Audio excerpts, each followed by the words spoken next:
So I've waited all day to make this video, hoping the rain would slow down, but it's another one of these flash flood rains. I mean, it just rains so hard for so long. So the creeks are all flooded. We've had a lot of these this year. It's crazy. But it's going to be a nice week. It's supposed to get down in, well, today the thermometer in the greenhouse is 60 degrees, so it's pretty chilly. It's 65 in the house. I know a lot of people would have their air conditioners that low, but after not having an air conditioner all this time, wow, this is kind of chilly. I got my sweatshirt back on. So as you know, I've been talking about the differences between prepping / stockpiling versus off-grid living / self-sustaining.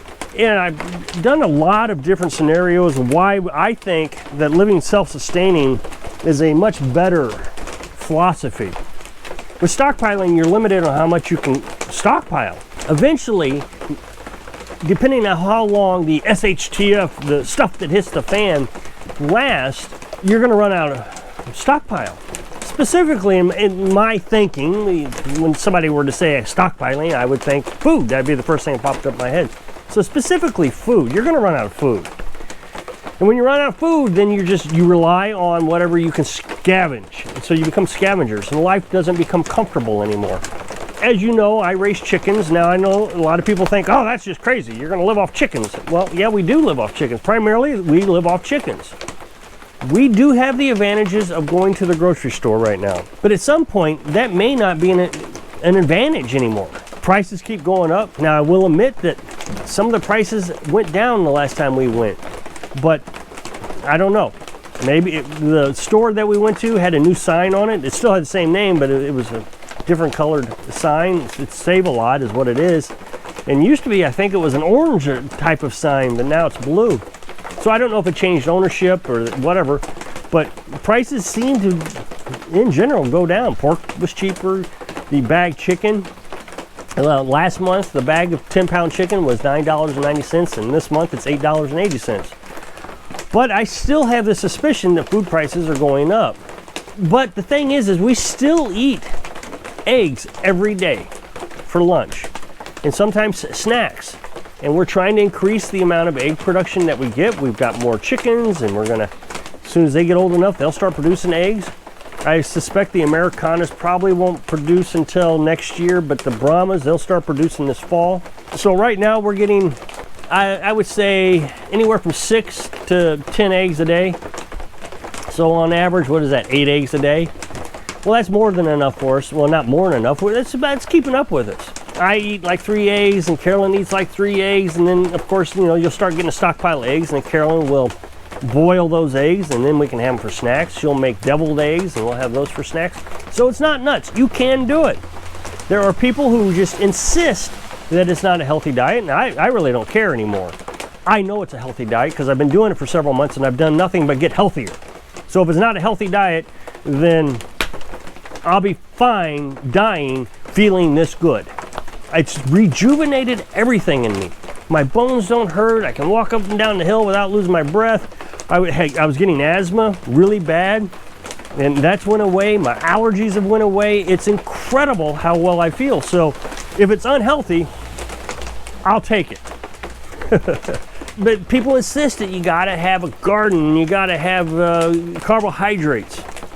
Well, I've proven in my mind, I have proven that carbohydrates are deadly for you.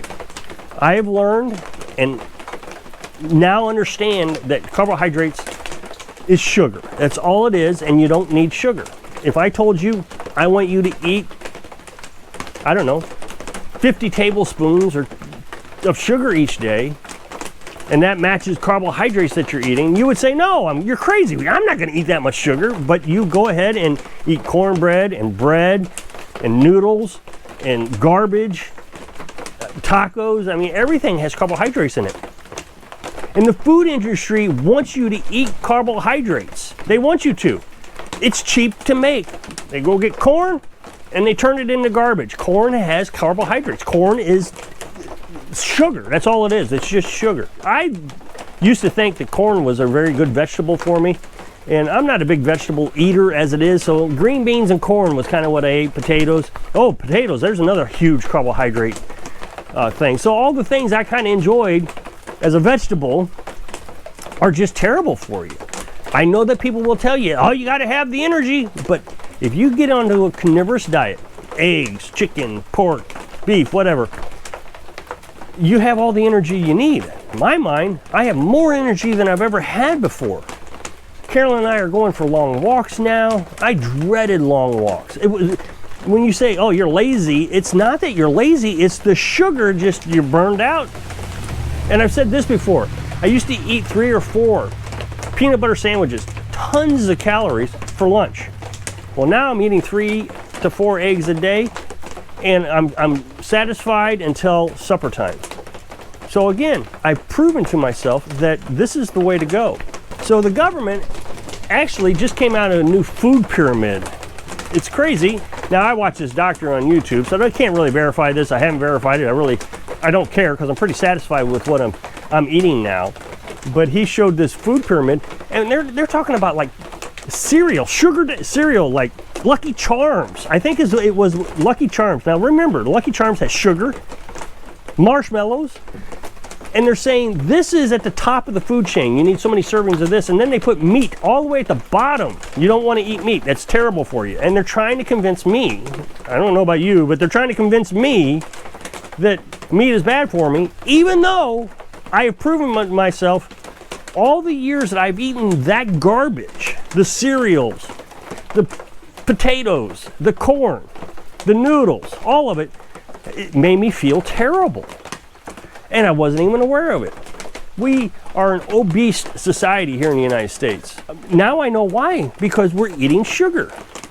Every time I make a video, somebody will say, no, you're wrong, you're supposed to eat carbohydrates, or you're supposed to eat vegetables. I just found out that all vegetables have a toxin in them, all of them, that causes inflammation. Well, that makes sense because I had inflammation in my shoulders all the time after I split some wood a while back, and my shoulders, they just wouldn't heal. They just would not heal. And as soon as I got off carbohydrates and the garbage, my shoulder healed. And it had hurt for months. It was, people could say, wow, that's just coincidence. It was getting better. I couldn't sleep on it. I had to sleep on I forget which side it was, my right side. I would have to sleep, and my body would get so stiff because I couldn't move because my shoulder. My bronchia tube, I think, is what was causing it was inflamed. And once I got on the meat, I could start breathing because my bronchia tube wasn't inflamed anymore. You know how you kind of like choke on some water or something? Well, that would inflame my bronchial tube. I mean, as soon as I would choke on it, I would instantly have trouble breathing.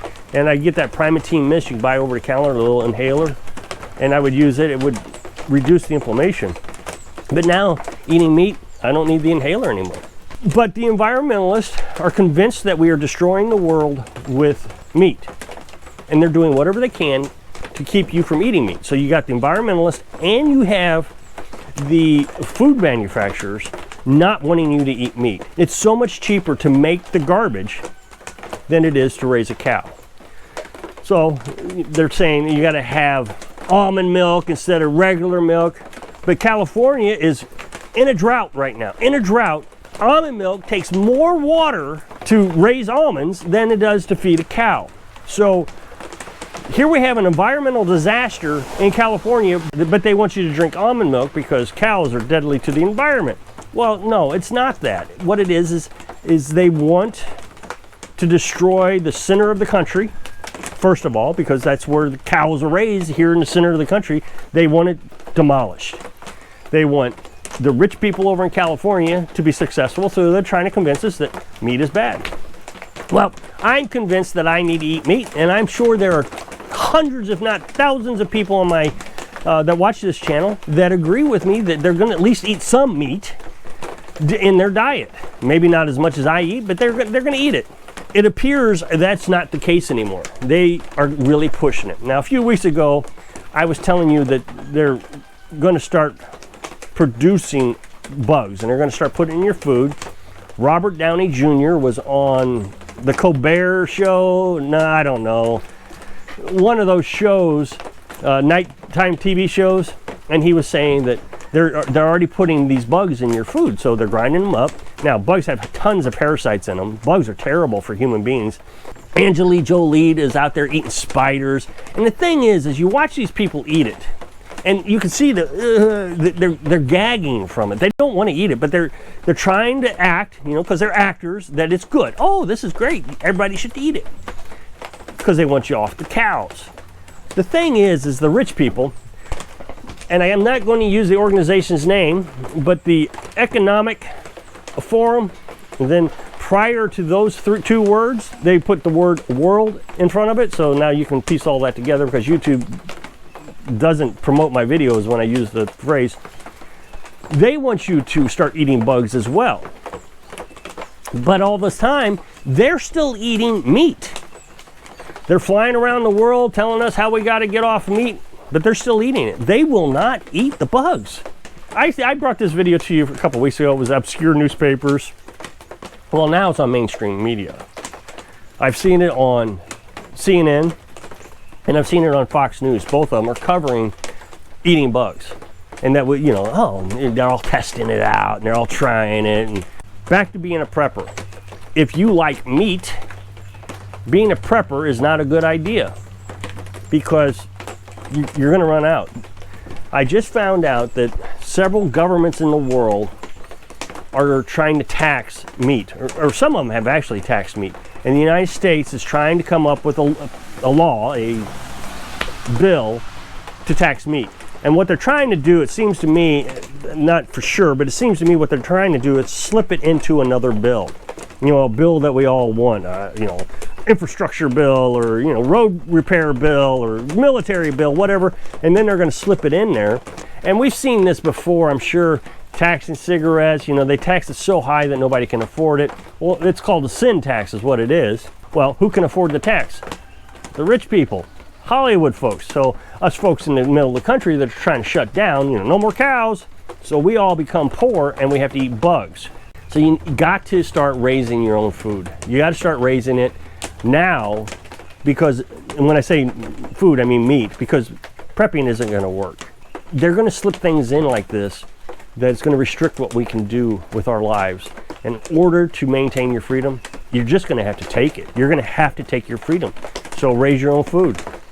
So if you'll click that super thanks button down there, I really appreciate it. So if I can inspire you to eat meat so you can live your dreams. Thanks for watching.